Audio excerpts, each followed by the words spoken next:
I volunteered to sit next to a dead man on a plane. I'm afraid he wasn't as dead as I thought.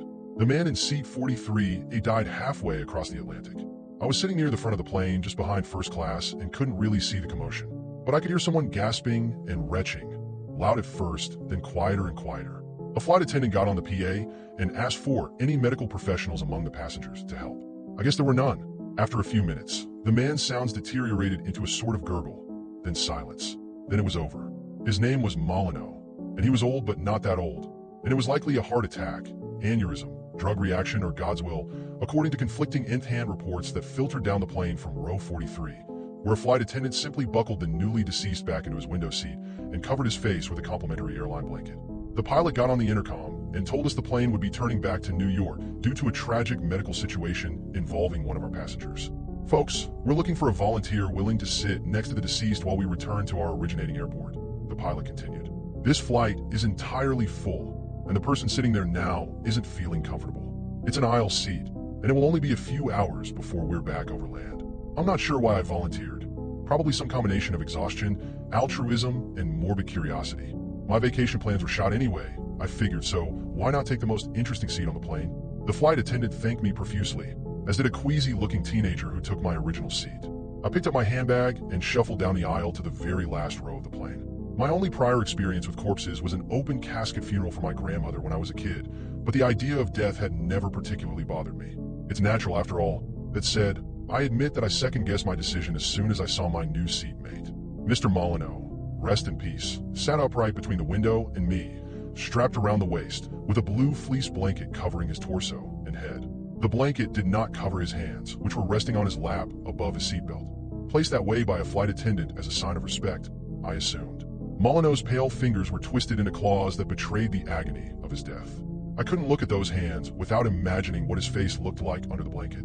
I thought of asking for a second blanket, but the flight crew was still busy calming down other passengers and preparing for our U-turn around the Atlantic Ocean. So I tried to forget my uneasiness and close my eyes, and slept.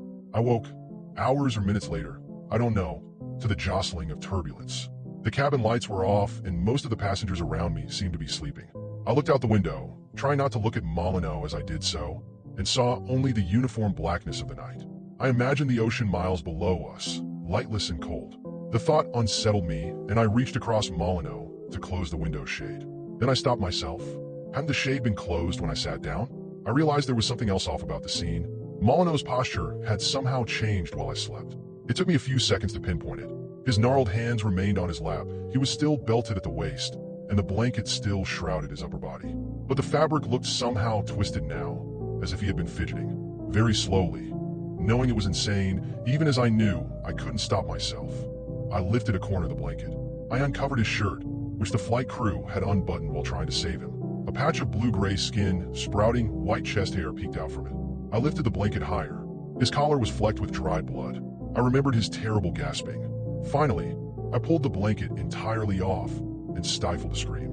Molyneux's head was turned away from me, exactly as if he had turned to stare out the window. I could see his face reflected in the plexiglass. It was undoubtedly a dead man's face. Pale, drawn, lips parted, jaw slack. There was no life in it, except his eyes. They were moving. I stared at the reflection for half a minute, and I'm sure of it. In the center of that death mask, two pupils flicked back and forth, as if tracking something out there in the sky. "What are you doing?" A voice beside me interrupted. I whipped around and saw the woman seated across the aisle staring at me, not so much in fear as disgust. "Cover him back up. Give him his peace. I think he's been moving," I stammered. "His eyes.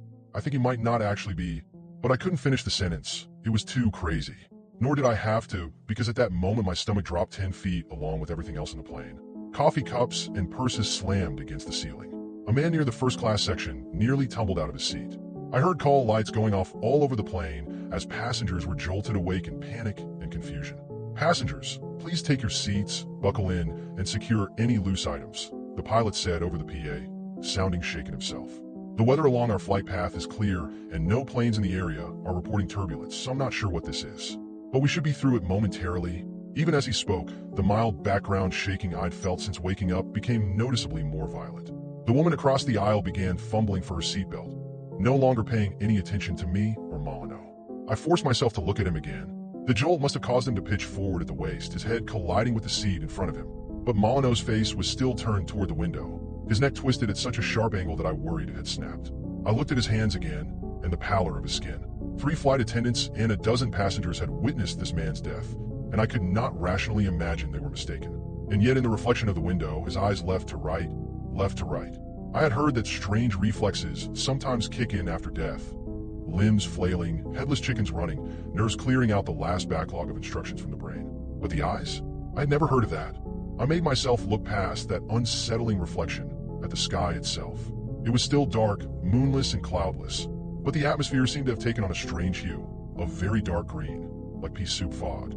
I thought I could see vague shapes swirling around in the murk, though it might have been an optical illusion. I recoiled. I desperately wanted to be anywhere else right then, but the rest of the cabin was approaching a state of pandemonium. Flight attendants were hurrying up and down the aisles, attending to spills and bruises, even as they tripped and staggered. The entire plane was shuddering like a barrel going down the rapids. A series of jolts sent Molyneux's upper body swinging back and forth like an upside-down pendulum. He was thrown backward into his seat, then sideways into me, a horrible feeling I will never forget, and then the opposite way, his face slamming directly into the window where it came to rest. That was enough for me. I unbuckled, leapt out of my seat, and locked myself in the bathroom directly behind me. I would cower on a toilet for the rest of this hellish flight, rather than spend another minute sitting with Mr. Molyneux. This plan worked for a half hour or so. I braced both my arms against the bathroom's walls and listened to the chimes of flight attendant call buttons, the whine of jet engines, and the growling of the sky. I tried to calm myself by visualizing the skyline of New York, the JFK airstrip, a calm descent. But then I imagined Molyneux's window, his face mashed up against the glass like a little boy's, his dead eyes searching the night. The captain's disembodied voice called me back to reality. He sounded outright scared now, and the PA kept cutting in and out. Extremely anomalous weather. Need everyone in their seats in the emergency position. Immediately, if we depressurize, the turbulence stopped for 4 or 5 seconds, and then suddenly it felt like I was inside a washing machine. I bounced against the walls of the bathroom, landed on the floor, and could barely manage to get the door open and crawl on all fours into the aisle. All 3 flight attendants were down, sprawled on backs and bellies between the seats. Some of the overhead luggage bins had burst open and spewed baggage out. Many of the passengers were weeping. A few prayed, and through it all, the plane would not stop shaking. I heard a series of small bangs above my head and felt something wet on my cheek. Every single soda can in the galley had exploded. I climbed into my seat and belted myself in, having briefly forgotten about Molyneux and my terror. Thwack thwack. But he was still in his seat, of course, whipping back and forth like a flagpole in a hurricane, headbutting the window so hard that I could see the plexiglass balloon outwards and rebound each time. Thwack. I became worried he'd crack the window, though that's supposed to be impossible, so I overcame my revulsion and grabbed his shoulders. But I couldn't restrain him. Again and again, his head hit the window. I began to fear that it was not simply the motion of the plane that compelled him. Thwack, thwack, thwack. No one else on the plane was watching this. Some of the passengers had rallied and were trying to pull the injured flight attendants out of the aisle. Others were whispering goodbye messages into their phones. Thwack, thwack, care. I heard something crack beside me and hoped desperately that it was Molyneux's skull and not the window. Outside, I could see that the green fog was alive with swirling, amorphous shapes. Thwack, care, kirkum. Another explosion. Not pop cans this time, but pressurized oxygen escaping into sky. Molyneux had managed to smash out both window panes in one final blow. Now his mangled head was hanging outside the plane, and the rest of his body was straining to follow it, restrained only by his seatbelt and the width of his shoulders. An alarm went off in the cabin, and a jungle of oxygen masks fell from the ceilings. I put mine on at once, but heard other people screaming. Some passengers were trying desperately to get masks on the unconscious air crew, but the plane was shaking more violently than ever, and loose debris was flying up the aisles toward my row, toward the hole a dead man had made in the airplane. Cabin breach, said the pilot. Limited backup oxygen, so I'm trying to descend to a safe altitude, but hard to do that in this storm, or whatever it is. God be with us. Once I was sure that I could breathe, and was in danger of being sucked out myself, I took one last look at Molyneux. His head might have torn clean off outside the window, for all I could see of it past the rest of his body. I pictured those eyes again, which had seen something in the sky that we had not seen, could not see, even as it now threatened to shake the plane apart.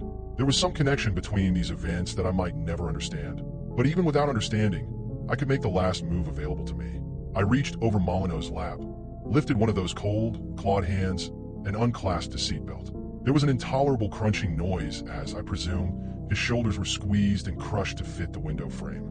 And then in a split second he was gone. Out the window, into the night, a pale old man falling end over end toward the black ocean. "Whatever you saw out there," I whispered. "Whatever you were looking for, go to it and leave us be."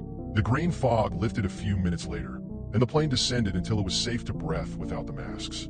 Less than an hour later, I really did see the JFK airstrip. A whole squadron of police and ambulances met us on the way down. The flight attendants and several passengers had to be hospitalized, but as far as I know, no one suffered serious injuries. Federal investigators eventually concluded that we had flown through a localized weather anomaly, witnessed by no other plane in the sky that night. Some sort of debris must have been flying around up there with us, and taken out the window at 43A, they wrote in their report. This event led to a sudden loss of cabin pressure, in which the body of a passenger who had died earlier in an unrelated medical emergency was ejected from the plane. I expected to hear a lot more about it on the news, but I suppose in the end it was just one of those things. The airline had no interest in publicizing the incident, of course, and the passengers had no desire to relive it. For most people on the flight, it was simply a freak tragedy followed by a close call, and all's well that ends well. I'm the only one that will dream for the rest of my life about Molyneux's eyes and what they saw on the way to the ocean.